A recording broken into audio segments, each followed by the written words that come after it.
Saya senang sekali Pak Mahfud, apa yang tadi disampaikan, saya mengikutinya dengan cermat. Saya dengan Pak Mahfud ini kurang lebih 5 tahun sama-sama di komisi ini juga. Saya tahu beliau, Pak Trimedia Panjaitan juga. Saya tahu siapa beliau, tapi pada masa itu. Setelah itu saya tidak lagi mengetahuinya lebih baik.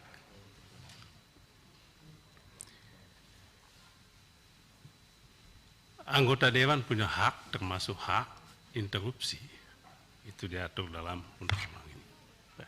Supaya jangan ada anggapan kita bikin-bikin. Yang kedua, hak bertanya. Kadang-kala Pak Mahfud tahu juga, kita bertanya seperti kalau lagi polisi tanya klien, tanya atau jaksa tanya terperiksa. Kadang-kala lebih tajam sehingga ada kesan seolah-olah kalau pertanyaannya tajam, Dewan memposisikan pemerintah sebagai bawahannya. Tidak demikian, Pak. Sama halnya juga, kalau DPR atau anggota tidak bertanya, tidak berarti anggota Dewan adalah bawahan pemerintah atau rubber stamp pemerintah. Tidak. Kadang-kala kita tidak tanya, kita amini. Yang kedua, saya ingin dua bagian juga, mohon waktu Pak Ketua, agak panjang, sebab Pak Mahfud yang terhormat secara terbuka kepada khalayak ramai menyampaikan ingin menantang Saudara Beni, Saudara Arsul Sani, dan Saudara Arteria Dahlan. Saya pun menjawab, saya siap menantang. Terima kasih banyak. Bukan untuk siapa-siapa, untuk Indonesia, untuk rakyat. Jadi tidak ada prasangka, tidak ada masalah personal, saya dengan Pak Mahfud ataupun Pak Mahfud dengan saya. Saya menantang supaya Pak Mahfud buka. Supaya buka sejelas-jelasnya. Apa yang Bapak sampaikan itu tidak menjadi pertanyaan atau spekulasi atau analisa di publik. Spekulasi itu sangat jelek. Saya termasuk yang punya prasangka jelek atas apa yang disampaikan oleh Pak Mahfud. Sehingga secara terbuka saya mengatakan, apabila Pak Mahfud tidak menjelaskan ini secara lengkap, maka saya menengarai Pak Mahfud punya motif politik. Sekali lagi, apabila tidak ada penjelasan terbuka soal ini, jadi bukan judgement yang sifatnya final, hipotetik, apa yang saya sampaikan. Apalagi setelah Ibu Sri Mulyani menyampaikan juga secara terbuka bantahan atas apa yang Pak Mahfud sampaikan. Maka rakyat bingung, jangankan publik bingung. Kami yang anggota Dewan ini, apalagi oposisi Pak Mahfud, bingung juga. Malah saya tanya-tanya, wah senang juga kita Pak Mahfud ini, ada kawan baru juga. Apakah Pak Mahfud sudah menjadi bagian dari oposisi pemerintahan? Soeharto jatuh karena ada anggota kabinetnya yang melakukan perlawanan dari dalam. Ya, maka saya waktu itu Pak Mahfud. Luar biasa Pak Mahfud. Saya mendukung. Tapi ini kan prasangka saya. Betul atau tidak saya tidak tahu ini. Tapi kalau saya mengenal Pak Mahfud, saatnya sudah tiba. Ya, mungkin saatnya sudah tiba. Istilahnya itu, ibu sudah hamil tua. Bukan saya itu yang ngomong revolusi, bukan saya. Maksud saya, ketidakjelasan ini membuat kami semua punya spekulasi, punya prasangka macam-macam. Ini yang kami sesalkan sebetulnya. Jadi bukan soal Pak Mahfud ini, Pak Mahfud mesti jelaskan dong, kenapa Pak Mahfud? Ini yang saya mau jelaskan kepada Pak Ivan waktu itu ya. Saya tanya, Pak Menko Polhukam itu adalah ketua komite. Tugasnya jelas, saya baca Bapak. Saya baca itu. Zaman Pak SBY dulu. Susilo Bambang Yudhoyono presiden membuat ini. Saya baca, tugasnya itu melakukan koordinasi.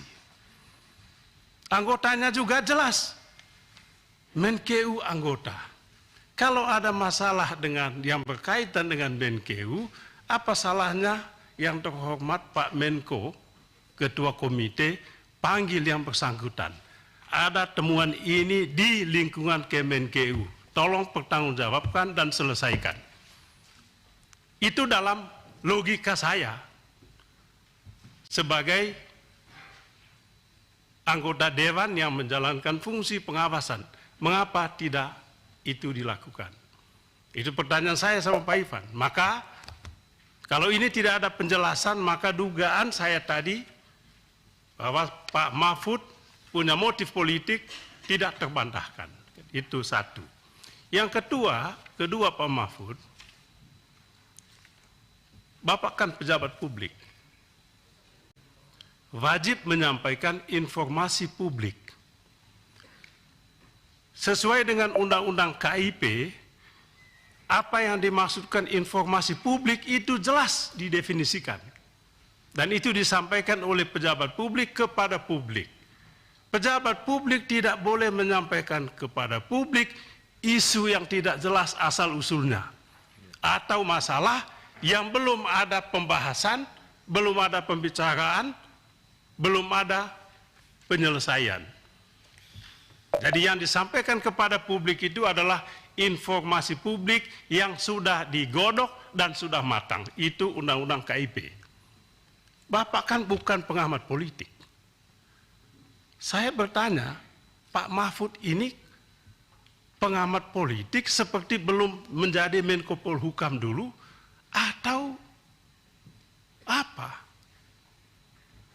Macam-macam pikiran saya Pak Mahfud. Pikiran saya, jadi muncul tadi macam-macam ini, membuat saya punya penilaian terhadap Pak Mahfud, interpretasi terhadap apa yang beliau lakukan. Macam-macam sudah, jangan-jangan. Sampai ada yang mengatakan, jangan-jangan Pak BKH, Pak Mahfud ini mau jadikan ini panggung untuk calon wakil presiden atau calon presiden. Bagi saya itu pun biasa. Kalau toh itu saya bilang itu hak beliau dan beliau pantas untuk itu. Tapi itu dulu kan saya ngomong yang dulu. Iya kan Pak?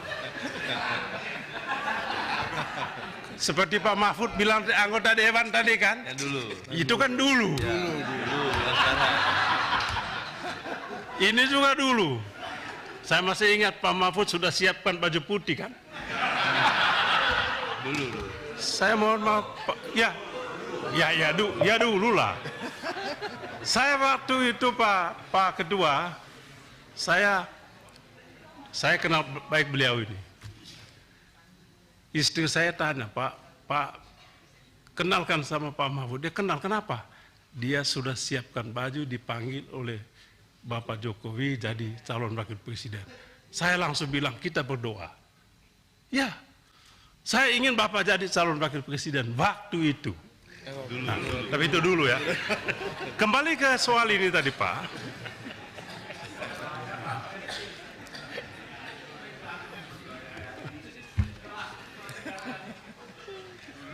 Kembali ke soal ini tadi. Ya.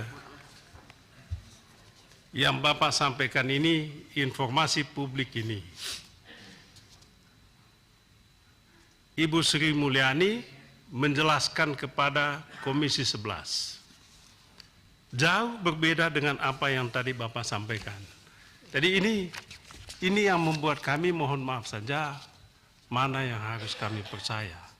Ibu Sri Mulyani juga bukan orang sembarangan. Bapak juga begitu.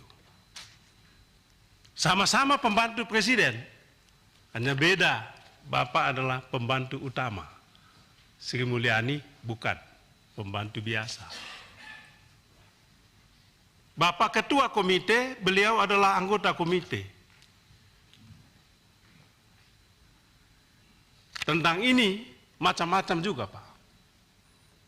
Yang tadi saya katakan, jangan-jangan memang ada motif politik ingin menyingkirkan Sri Mulyani. Ya, kenapa?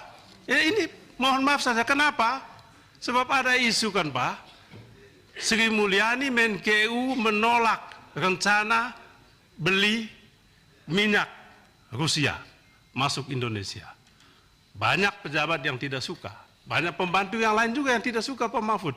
Jangan-jangan itu kembali lagi tadi ke membuat ini semua tidak jelas, bikin kami punya spekulasi macam-macam kemana-mana. Apa ini sebetulnya? Kemudian tadi disinggung juga, jangan-jangan ini berkaitan dulu dengan impor emas itu, yang tadi Bapak singgung. Kita dapat juga datanya Pak, tapi sedikit-sedikit dia. Tipis-tipis anunya. Nah, kalau Bapak kan mungkin tebal-tebal informasinya. Kami sedikit-sedikit aja informasi yang dihembuskan. Kita tidak tahu juga. Tapi juga siapa yang disentuh, Bapak tahu, oligarki. Jangan-jangan memang kelompok ini tidak suka Sri Mulyani lagi menjadi Menkeu menjelang 2024. Sekali lagi ini spekulasi kami yang apalagi di luar tembok kekuasaan ini. Tidak bisa kita lihat, ya oposisi. Maka sekali lagi, tolong kami dijelaskan betul Pak.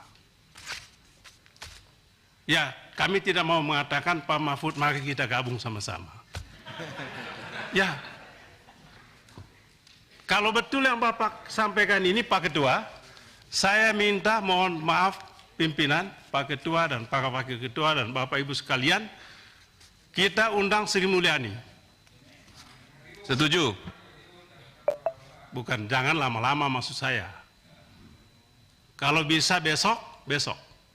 Untuk menuntaskan ini, supaya tahu siapa yang sebetulnya melakukan pembohongan publik. Ini kan pembohongan sebetulnya. Tapi kita tidak tahu yang membohong ini siapa. Apakah Bapak, anak buah Bapak, atau Menkeu atau anak buah Menkeu yang tadi Bapak sampaikan, mungkin Menkeu dibohongin oleh anak buahnya. Sangat mungkin. Tapi ini sudah menjadi pembicaraan publik, Pak. Kalau bisa kita selesaikan juga secara publik. Tidak boleh ada yang ditutup-tutupi. Ini momentum yang paling pas kalau mau lakukan itu. Tapi jangan kemana-mana, jangan singgung soal apa? TPPU, ya judi-judi segala macam. Fokus ke TPPU di lingkungan Kemenkeu ini saja dulu. Sebab ini sentrum keuangan Republik kita ini. Yang terakhir Pak Mahfud, saya sebetulnya ingin tanya juga, yang Pak Ivan ngomong ini sebetulnya, ini analisis keuangan yang mencurigakan, atau sudah satu level di atas itu. Uang ini adalah hasil tindak pidana pencucian uang. Ini kan dua hal yang sangat berbeda, Bapak tahulah itu. Kan gitu dia. Kalau yang diumumkan oleh Pak Mahfud adalah 349 di lingkungan Kemenkeu, bea cukai dan pajak. Tidak ada tempat lain di situ. Kalau tadi Bapak katakan belum tentu korupsi, ya, kira lupakanlah itu. Tapi TPPU di sana kalau itu terjadi luar biasa Bapak. 349 triliun, 359 triliun. Uang besar sekali kita ini.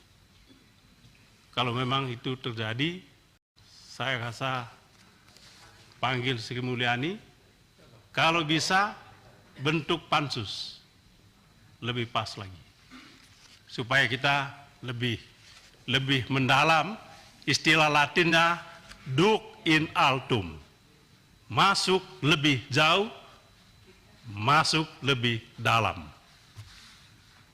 Itu yang saya ingin sampaikan. Terima kasih. Mohon maaf kalau ada yang kurang berkenan. Terima kasih.